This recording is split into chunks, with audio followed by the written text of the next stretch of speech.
ANMR ನ್ಯೂಸ್ಗೆ ಸ್ವಾಗತ. ಚಿಂತಾಮಣಿಯ ಹೆಸರಾಂತ ಡೆಕ್ಕನ್ ಆಸ್ಪತ್ರೆ. ನಮ್ಮಲ್ಲಿ ಜನರಲ್ ಮೆಡಿಸಿನ್, ಸಾಮಾನ್ಯ ಶಸ್ತ್ರಚಿಕಿತ್ಸೆ, ಅಡ್ವಾನ್ಸ್ಡ್ ಲ್ಯಾಪ್ರೋಸ್ಕೋಪಿಕ್ ಶಸ್ತ್ರಚಿಕಿತ್ಸೆ, ಗ್ಯಾಸ್ಟ್ರೋಎಂಟರಾಲಜಿ, ಮೂಳೆ ಚಿಕಿತ್ಸೆ, ಪ್ರಸೂತಿ ಮತ್ತು ಸ್ತ್ರೀರೋಗ ಶಾಸ್ತ್ರ, ಮಕ್ಕಳ ಚಿಕಿತ್ಸೆ, ದಂತ ಚಿಕಿತ್ಸೆ, ಕಿವಿ, ಮೂಗು ಮತ್ತು ಗಂಟಲು, ಮೂತ್ರಶಾಸ್ತ್ರ ಚಿಕಿತ್ಸೆ, ನರವಿಜ್ಞಾನ, ನಾಳಿಯ ಮತ್ತು ಎಂಡೋವ್ಯಾಸ್ಕ್ಯುಲರ್, ನೆಫ್ರಾಲಜಿ, ಡಯಾಲಿಸಿಸ್, ಬೌಲ್ ಚಿಕಿತ್ಸೆ, ರೇಡಿಯಾಲಜಿ, ಎಂಡೋಸ್ಕೋಪಿ ಲಭ್ಯ.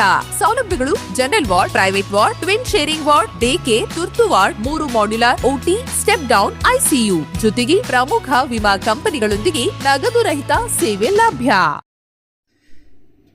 ಚಿಂತಾಮಣಿಯಲ್ಲಿ ಹೆಚ್ಚಾದ ಬೀದಿ ನಾಯಿಗಳ ಹಾವಳಿ, ಭೀತಿಯಲ್ಲಿ ನಾಗರಿಕರು. ಚಿಂತಾಮಣಿ ನಗರದಲ್ಲಿ ಕಳೆದ ಕೆಲವು ವರ್ಷಗಳಿಂದ ಬೀದಿ ನಾಯಿಗಳ ಸಂಖ್ಯೆ ಗಣನೀಯವಾಗಿ ಹೆಚ್ಚಾಗುತ್ತಿದ್ದು, ನಾಗರಿಕರು ಭೀತಿಯಲ್ಲಿ ಬದುಕುವಂತಾಗಿದೆ. ಜನನಿಬಿಡ ಪ್ರದೇಶಗಳು, ವಾಹನ ದಟ್ಟಣೆ ಇರುವ ರಸ್ತೆಗಳು ಮತ್ತು ಬಡಾವಣೆಗಳಲ್ಲಿ ನಾಯಿಗಳು ಹಿಂಡಾಗಿ ಅಡ್ಡಾಡುತ್ತಿದ್ದು, ದಾರಿ ಹೋಕರು ಮತ್ತು ವಾಹನ ಸವಾರರು ಆತಂಕ ಎದುರಿಸುತ್ತಿದ್ದಾರೆ. ನಗರದಾದ್ಯಂತ ಬೀದಿ ನಾಯಿಗಳ ಹಾವಳಿ ಹೆಚ್ಚಾಗಿದ್ದು, ಇದು ಸಾರ್ವಜನಿಕರ ದೈನಂದಿನ ಜೀವನದ ಮೇಲೆ ಕೆಟ್ಟ ಪರಿಣಾಮ ಸಹ ಬೀರುತ್ತಿದೆ. ಬೀದಿ ನಾಯಿಗಳು ಆಗಾಗ್ಗೆ ಜನರ ಮೇಲೆ ದಾಳಿ ನಡೆಸುತ್ತಿದ್ದು, ಹಲವಾರು ಮಂದಿ ಗಾಯಗೊಂಡಿದ್ದಾರೆ. ಮಕ್ಕಳ ಮೇಲೆ ನಾಯಿ ದಾಳಿಯ ಪ್ರಕರಣಗಳು ಹೆಚ್ಚುತ್ತಿರುವುದು ಪೋಷಕರಲ್ಲಿ ಹೆಚ್ಚಿನ ಆತಂಕ ಸಹ ಮೂಡಿಸಿದೆ.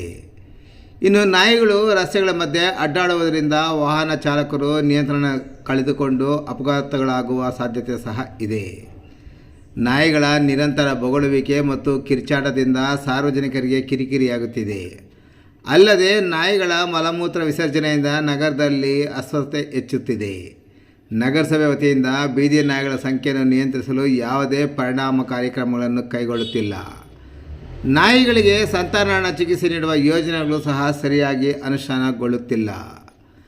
ನಗರದಲ್ಲಿ ತ್ಯಾಜ್ಯ ವಿಲೇವಾರಿ ಸರಿಯಾಗಿ ಆಗದಿರುವುದು ನಾಯಿಗಳ ಸಂಖ್ಯೆ ಹೆಚ್ಚಳಕ್ಕೆ ಕಾರಣವಾಗಿದೆ. ನಾಯಿಗಳು ತ್ಯಾಜ್ಯದಿಂದ ಆಹಾರ ಪಡೆದು ಬದುಕುತ್ತಿವೆ. ಬೀದಿ ನಾಯಿಗಳ ಹಾವಳಿಯನ್ನು ತಡೆಗಟ್ಟಲು ಕೆಲ ಕ್ರಮಗಳನ್ನು ಕೈಗೊಳ್ಳುವುದು ಅಗತ್ಯವಾಗಿದೆ. ಇನ್ನು ನಗರಸಭೆ ವತಿಯಿಂದ ಬೀದಿ ನಾಯಿಗಳಿಗೆ ಸಂತಾನಹರಣ ಚಿಕಿತ್ಸೆ ನೀಡುವ ಕಾರ್ಯಕ್ರಮವನ್ನು ಪರಿಣಾಮಕಾರಿಯಾಗಿ ಅನುಷ್ಠಾನಗೊಳಿಸಬೇಕು. ನಗರದಲ್ಲಿ ತ್ಯಾಜ್ಯ ವಿಲೇವಾರಿಯನ್ನು ಸುಧಾರಿಸಬೇಕು. ನಾಯಿಗಳಿಗೆ ಆಹಾರ ಲಭ್ಯವಾಗದಂತೆ ನೋಡಿಕೊಳ್ಳಬೇಕು. ಸಾರ್ವಜನಿಕರಿಗೆ ಬೀದಿ ನಾಯಿಗಳ ಬಗ್ಗೆ ಜಾಗೃತಿ ಮೂಡಿಸಬೇಕು. ನಾಯಿಗಳಿಗೆ ಆಹಾರ ನೀಡುವುದನ್ನು ತಡೆಯಬೇಕು. ಬೀದಿ ನಾಯಿಗಳ ಹಾವಳಿಯಿಂದಾಗಿ ನಾಗರಿಕರು ನೆಮ್ಮದಿಯ ಜೀವನ ನಡೆಸಲು ಸಾಧ್ಯವಾಗುತ್ತಿಲ್ಲ.